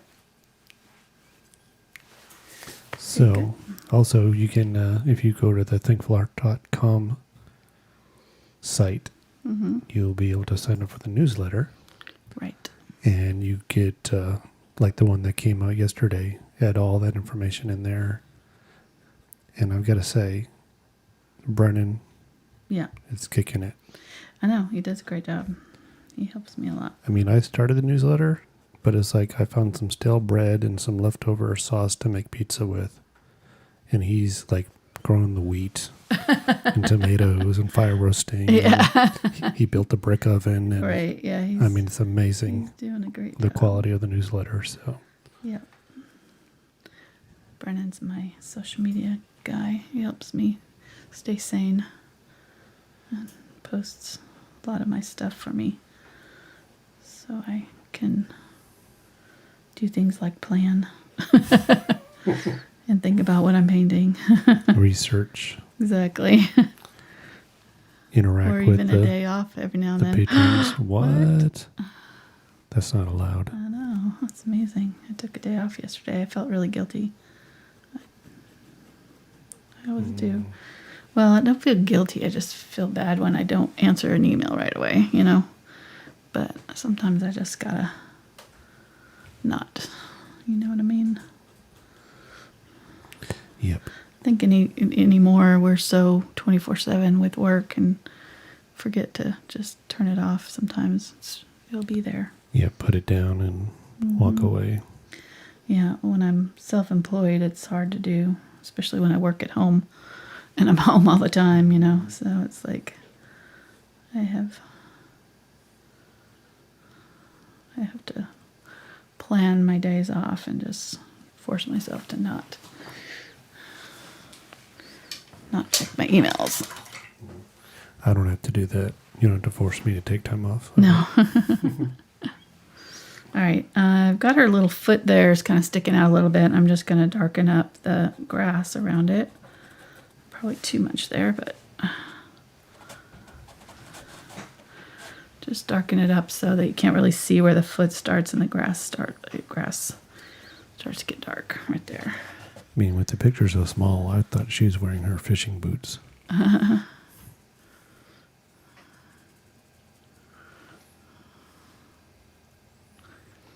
You can't really see her foot much. You have to really zoom in on the image. Again, going back in here and just highlighting that little bit for jacket right there. And just using black and white. Added a little bit of the brown, the burnt, or the unbleached titanium to that too. And I went over the hair with a little bit of the black before it dried, and I like it. I don't think I'm going to do anything more to the hair. I like it the way it is. Okay, so you could leave it as is now. I'm going to go ahead and sign it and call it done. Or I haven't done this in a long time, so I hope it works. I'm a little bit nervous.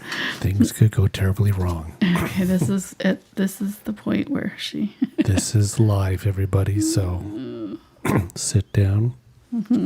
Okay, so you paint your block. I'm going to use the dark colors, burnt umber and black here. I don't have to do the whole thing. I'm going to tap off it just so it's not too saturated. And then I'm going to scratch. I need more. I need more paint on there. If you do it right, let me try it this way. There we go. See that? This is that film effect where it's just doing these long scrapes. I hope you can see that. Oh yeah, that's so good. Good, good, good. Don't be afraid. I'm not putting any pressure on this though. I think that's the key. Is that if you put too much pressure on it, it's going to scrape the paint off a lot, which I don't really want. So I'm just wanting to add paint. And by doing kind of a thin layer on this sanding block, I can kind of control how much is going on somewhat.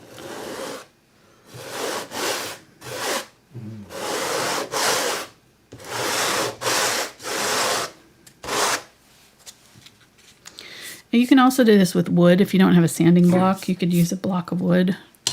It also does a similar thing. Just basically any kind of flat surface would probably work.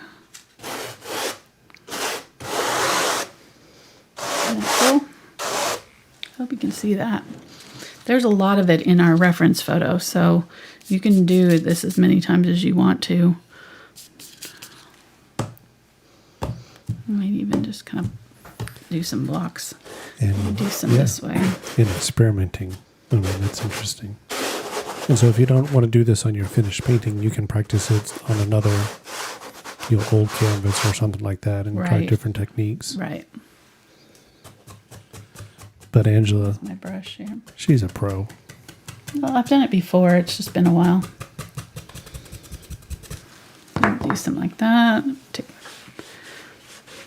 This is kind of like antiquing. So just taking my... It's sort of like glazing, sort of, but I'm using a cloth to wipe it. So...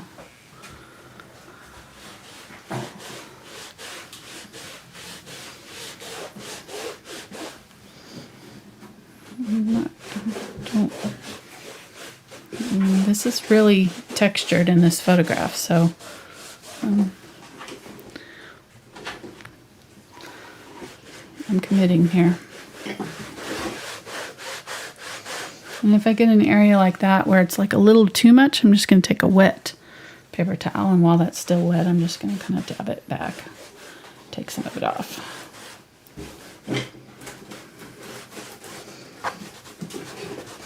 And it's mostly coming from the top. There's not a whole lot that I'm seeing at the bottom, but I'm pretty sure there is some. So I want to go up a little bit with that too.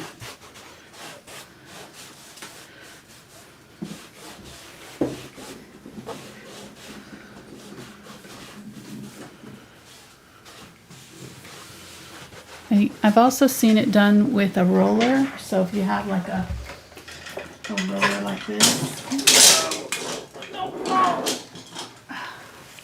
like this kind of a roller, you can try it with that. Oh, I don't have any paint on there. Let me put some paint on it.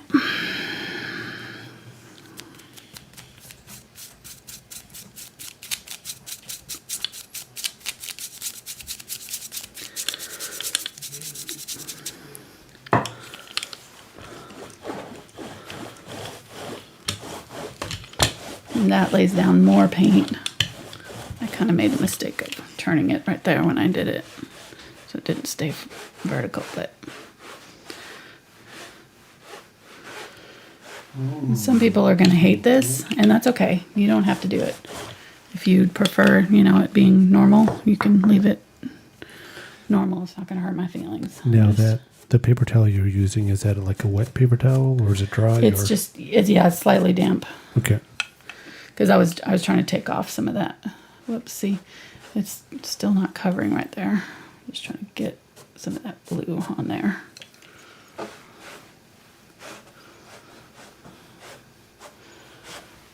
And what you can do too is after this is all done, you can go back over and, if you're like, you just, too much of the house got covered up or something like that, you can always go back up and touch up little areas of it and, put color back in. I wouldn't do that too much because it'll be pretty obvious where you've done it if you're not careful. So, but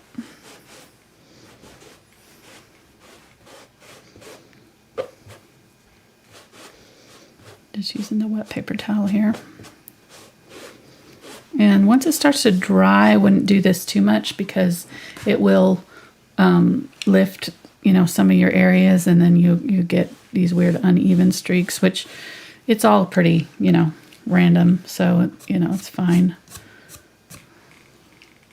But again, it's up to you how much of this you want to do, how much of these lines and things you want to do on yours. But I really like the effect, so hope you try it. It's pretty fun, especially with the sanding block and the scrapes. It gets these, it does these vertical lines. I've done the scraping once before with the black poppies with the sanding block, and we sanded off the edges a little bit on it before we painted the black and white poppies a while back. So it just gives a really cool effect, I think. So it looks like that's 100 grit sandpaper. That's how it's graded here in the U.S. So, Yeah. you may try a little less grit, maybe like a 60 or an 80 or something, depending on how big you want the lines. Right. But again, that's part of the experiment process. Yeah. And I think I would wait for this to dry again and maybe try to put some more of that blue back in here. It's kind of bugging me that I have this space right here that's, I think it's kind of I don't interesting know. looking. Yeah, I guess it does add to it. There's a little bit over here too. So I kind of like that effect, honestly. okay. All right. Well, we're done. Isn't that fun? What? Yeah. Well, man. 2 hours. Not too bad. No, not at all. Saturday. So we'll be back next Saturday. For Tuesday. What are we doing? And yeah, we'll be back Tuesday too. Tuesday we're doing a dark river landscape. It's going to be very simple. Nice. Dark trees and a little bit of running water. Sorry, my stuff is falling over here. So I hope you join us for that one. Yeah, we kind of have some dark paintings recently. Well, it's interesting, though. This month. I like the vibe, to be honest. Yeah. So we did hope you check out our sunset. This one we did on Tuesday. This one we did in, how long did it take? An hour and a half? Yeah, it was Something like that. So this one was very, very easy, very similar with the grasses. In fact, I think the grasses might be even a little bit simpler in this one. It talks about blending, all that kind of good stuff, and how to do a tree. So you could totally add a tree in here if you wanted to. You could do all kinds of stuff. You could definitely add your cottage and woman in here if you did the perspective right too. So there's all kinds of. I think that one will be a good one to check out too. That was last Tuesday's, and then this Tuesday we'll be doing the river. So, and the next Saturday, what are we doing? The rose. That'll be fun. Rose and love letter. So yeah, hope you join us for that. Thank you guys for watching with us today. Hope you subscribe if you haven't already. Come back. If you need the traceable for this, it's available on the Patreon thing that we just had up. And traceables for all of our other paintings from 2017 to present. So we've got a lot, hundreds, literally. I do notice, looking at the reference photo, that this right here could probably be a little bit brighter. There's a little bit more of a contrast right there. A little bit more of the sunlight hitting that. So might just bump that up just slightly with a little bit of a highlight right there.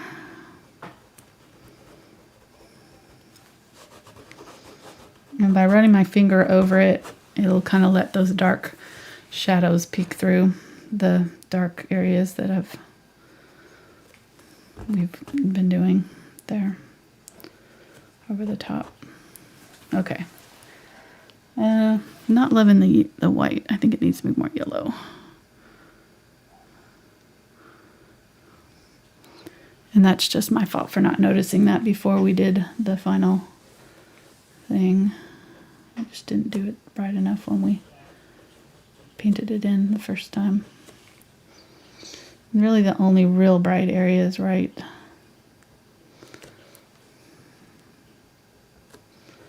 in here. Okay, that's better, I think.